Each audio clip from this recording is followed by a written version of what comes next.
New York City's subway system is renowned for many things. By far the largest public transit system in the United States, the subway supports almost 2 billion riders per year. While New Yorkers love to complain about it, if you go to another American city and see what they have going on, you stop taking it for granted. I think that's enough compliments for the day. Ask any New Yorker about the types of things they've seen on the subway, and the types of experiences one might brush off as normal would make others reconsider their decision to skip the suburban life and try to make it in the city. Any bodily fluid that a human can excrete could be waiting for you when those doors open. Even some non-human things, like a f***ing shark, could be on that dirty subway floor. On a regular day, you're constantly rubbing shoulders with random people and putting your hands all over things that other people have put their hands all over. And who knows where those hands have been. Walking onto the subway in a hazmat suit would be pretty understandable. But imagine riding the subway with less clothes on than normal, letting the bare skin of your inner thighs rub against a century's worth of grime and sludge. One day out of the year, people used to do that on purpose at the No Pants subway ride. Why would anybody do that? Let alone thousands of people at once. I'm gonna tell you, but first, I'm gonna need you to check if you're subscribed. Okay, let's go. In 2011, a comedian named Charlie Todd was living the classic aspiring actor life in New York. He was working some dead-end temp job while taking improv classes at the Upright Citizens Brigade, also known as UCB. UCB was founded by Amy Poehler and boasts a ton of accomplished alumni like Donald Glover, Aziz Ansari, and Aubrey Plaza. So Charlie was out drinking with a friend when he had a funny idea. What if they told everyone in this bar that Charlie was Ben Folds? Ben Folds is an indie musician who at the time was pretty famous, but like a lot of indie musicians, it was kind of just like a nondescript 5'10" white guy, so a lot of people probably wouldn't be able to pick him out of a police lineup. So unless a Ben Folds superfan or Ben Folds himself walked into that bar, the plan was pretty foolproof. The first time they did it, they got away with it for about 15 minutes. But the next time, it lasted for hours, getting them a bunch of free beer and tons of pictures with random unsuspecting tourists. This is when Charlie realized that playing pranks in public was kind of his calling. When we think of pranks, we think of annoying people or making people look bad in public. Maybe scaring people. Think about the history of pranking on YouTube. Think of the type of shenanigans that people like Vitaly and FouseyTube were up to in the late 2000s, early 2010s when YouTube was at its pranking peak.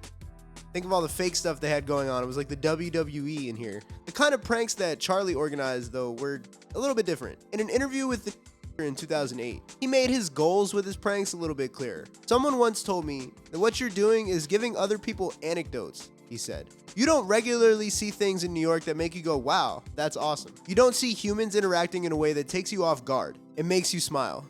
You see a guy taking a shit on the sidewalk. So in 2002, with the goal of making people smile, Charlie Todd organized the first No Pants subway ride. On January 5th, 2002, someone boarded the 6 train in their boxers. You could see a girl sitting there reading a book. She notices the guy, but she keeps reading her book. Then she looks at a group of Danish guys who are sitting across from her, next to the guy who has a hidden camera the whole time, which none of them probably knew. And because those Danish guys started laughing, she started laughing. Soon, another guy in his underwear gets on the train, and another. Before the end of the ride, a total of 7 people had gotten on the train with no pants. This is how the No Pants subway ride is designed to work.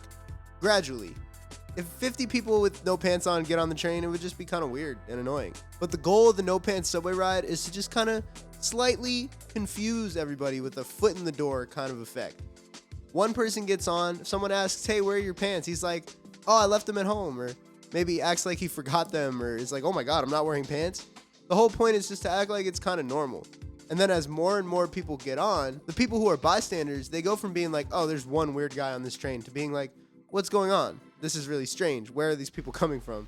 And eventually it becomes funny to most people, I guess. I mean, to be honest, as a New Yorker, seeing one person on the train without their pants on, I probably wouldn't even look twice. But by the time there are 5 people in their boxers, you might be like, what the hell is going on? The girl sitting there was not in on the prank, so she really was like patient zero for the Charlie Todd experience. When the video finally got posted on the internet 5 years later in 2007, her friends started sending it to her like, is this you? And once she found the video, she reached out to the people at Improv Everywhere and she went and told her version of the story. It's pretty funny to watch. There's like commotion on the train. Some people are like murmuring. And I look up and there's a guy. He has no pants on. In the 5 years between the first No Pants subway ride in 2002 and the time that the video dropped in 2007, YouTube came out. These silly ideas that were designed to just put a smile on the face of the New Yorkers who happened to walk into it that day were now open to the world, and there was a huge audience for this kind of content. The No Pants subway ride had become an annual thing already through email lists and word of mouth, and in 2006, it had 150 participants, up from 7. That doesn't mean it was going smoothly though. That same year, the police boarded the train and ordered everybody off and handcuffed 8 of the participants and served them with disorderly conduct charges. A judge ended up throwing those charges out though, because while it is unusual, weird, and frowned upon, it's actually not illegal to go outside in your underwear. Who knew? So the event just kept growing. By the early 2010s, it even expanded out of New York. In 2013, over 60 cities participated in some version of the No Pants subway ride. If you're in London, they apparently called it the No Trousers on the Tube ride. But it was the same concept, and everywhere the crowds just kept getting bigger and bigger. At this point in the internet's history, no longer did you have to rely on just word of mouth or even an email list. The rise of Facebook events meant you can see all these really silly event things, and on these events you could see your friends who are RSVPing, and before you know it, you got a group of 10 people going to this pillow fight or this No Pants subway ride. I'm speaking from experience. I went to the No Pants subway ride sometime between 2010 and 2012. I'm not really sure. It's when I was in high school. I couldn't tell you what year this was, but I found a pic of us in Union Square. I vividly remember this day because even though it was in January and it was kind of supposed to be cold, it was like 60 degrees. The whole Union Square was packed with people without pants. There were people in mascot costumes. I remember we went to the Best Buy in Union Square and we were just walking around in Best Buy like picking up guitars in our boxers. Simpler times, for real. I'm sure about 90% of you guys are asking, why would anybody do this? I can tell you from my perspective, at least my teenager perspective, it's fun. It makes you feel like you're a part of a bigger group doing something, trying to put a smile on someone's face. Even if that something is silly. Nobody is harmed, nobody's profiting off your likeness or pushing some kind of agenda. It just gives people a funny anecdote to talk about, both the people who participated and the people who just happen to be in Union Square or riding the train that day and were like, why are there 10 people with no pants? What I found so interesting about this event, looking back at it, is the No Pants subway ride was an encapsulation of a very specific time, with the dated internet memes, even the concept of getting ideas of things to do off of Facebook events, and the desire to be a part of this weird public joke, especially now that people like James Corden made the flash mob super uncool. So much on social media today feels planted or staged. And while this is also quite literally staged and kind of planted, it doesn't feel like there's just like one person trying to benefit off of it or trying to sell merch about it, 5 minutes later. Like, you know how many boxers they could have sold if they had that like 2023 social media mindset? Like, they would have been drop shipping boxers like to your door, selling them in a booth, Like, it wasn't really like that. It was just a little bit different. Nobody got clouded up off this. They did it just for fun, just for the chance to have a laugh, get involved in the meme, say yes to something silly.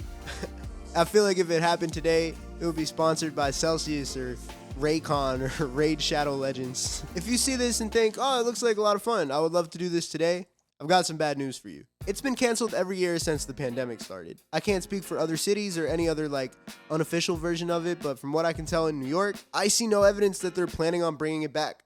Maybe I'll be wrong. Who knows? To tell you the truth though, things like this kind of lose their shine once they become a little bit too popular. Not to sound like a hipster or anything, but if people aren't shocked to see people without their pants on the subway, the whole point is kind of gone, and then you're just a dumb in your boxers, standing, waiting for the N train.